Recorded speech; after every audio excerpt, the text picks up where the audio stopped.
What is up, guys? Welcome on back to the news with TK. And China is building up a massive intelligence network for signals intelligence between the Bahamas, Cuba, a bunch of the other islands surrounding the United States. And it's just starting to make the news. Roll the intro.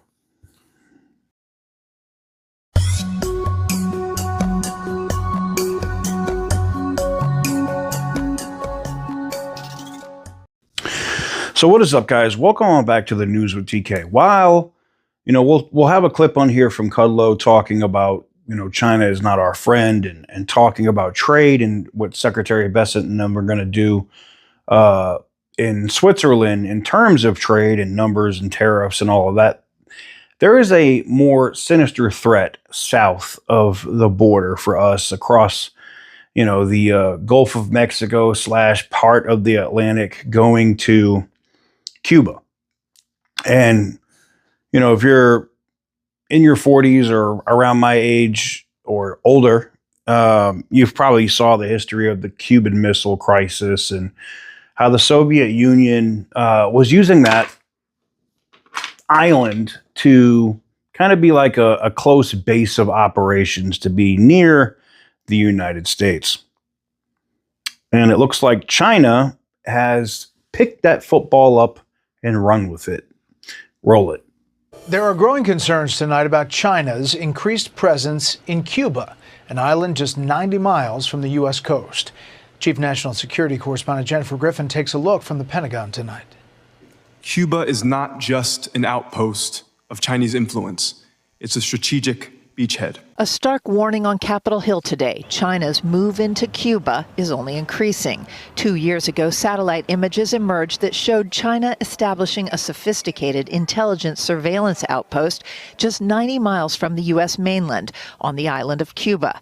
The Center for Strategic and International Studies analyzed the images at bases like Bejucal outside Havana. Now new satellite images show 4 signals intelligence outposts purportedly funded by Beijing, filled with antenna fields. This collaboration represents one of the most brazen intelligence operations ever attempted near the American mainland and places our military operations, commercial activity, and communication squarely in the crosshairs of a hostile foreign power. Experts warned lawmakers about the growing expansion of Chinese spy bases in the Caribbean near the shores of the United States. The Chinese Communist Party is executing a 21st century playbook of espionage, port infrastructure, space surveillance, and digital authoritarianism. And Havana is the perfect laboratory for China. The site of the Cuban Missile Crisis in 1962, Cuba was a potential flashpoint for nuclear rivals during the Cold War. As Russia's influence waned, today China has filled the void. A moribund socialist system in Havana is Beijing's perfect partner for threatening the U.S. homeland, especially as a response to U.S. posture in the Indo-Pacific. Beijing has even secured unusually sprawling embassies in the Caribbean, such as in Antigua and Bahamas and beyond, with sites that are widely considered to be active intelligence centers for China. An upcoming meeting of Latin American countries in Beijing has garnered attention as the U.S. cuts off USAID funding to the region. Meanwhile, China's influence is growing across the Western Hemisphere, including a massive megaport project in Peru. Brett? Jennifer Griffin at the Pentagon. Jennifer. So that is concerning. That is a serious concern, if you ask me. And now getting into the financial side, Kudlow talks about that as well. We don't need to give China a sweetheart finance deal. We don't. We don't need to give them a sweetheart tariff deal. They don't deserve it.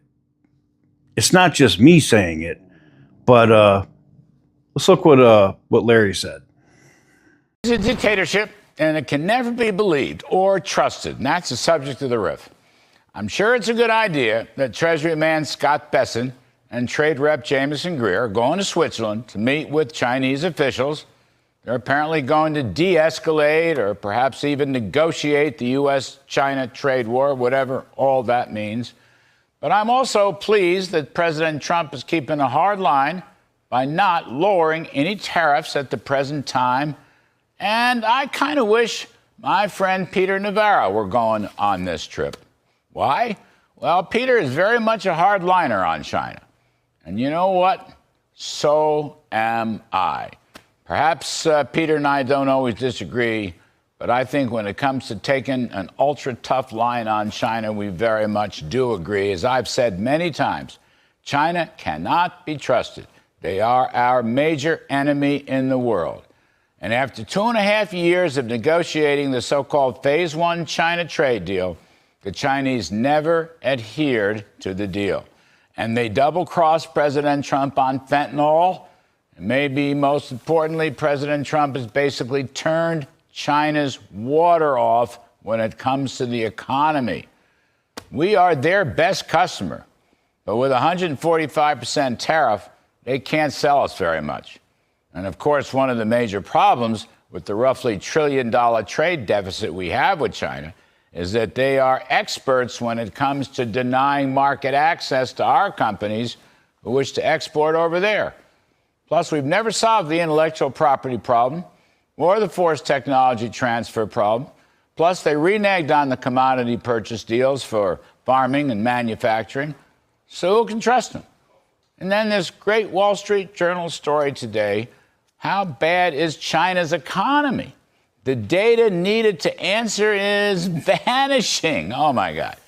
Beijing has stopped publishing hundreds of statistics, including unemployment, land sales, investor flight, cremated bodies. Heck, they won't even tell the truth about soy sauce production. The answer is their economy is collapsing, and Trump's tariffs are making it worse. Factory workers are now protesting throughout China. The unrest has workers taken to the streets over unpaid wages, and of course, factories shuttering down. 16 million jobs could be at stake, according to Wall Street estimates. They need us a lot more than we ever needed them. Or perhaps they should have adhered to the original trade deal 5 years ago, and things wouldn't have come to this impasse. China is a brutal dictatorship run by an imperial president that is trying to hide the failure and ruin he has inflicted on his own people. The American trade war with China is not a war against the Chinese people. It's a war against their government. And that is a government that can never be believed or trusted. So what do you think about the intelligence nightmare that's going on down there in Cuba right now and China's expansion? Is that something that we should be concerned about?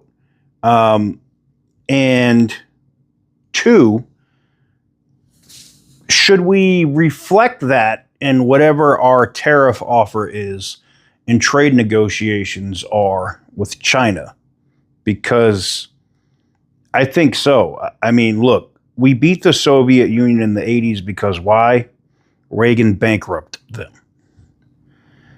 I think we could do the same thing to China, but it means not giving them money.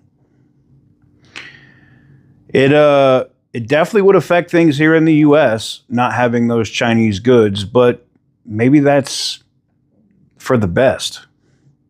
Let's have a discussion in the comments. Let me know what you guys think in the comment section down below.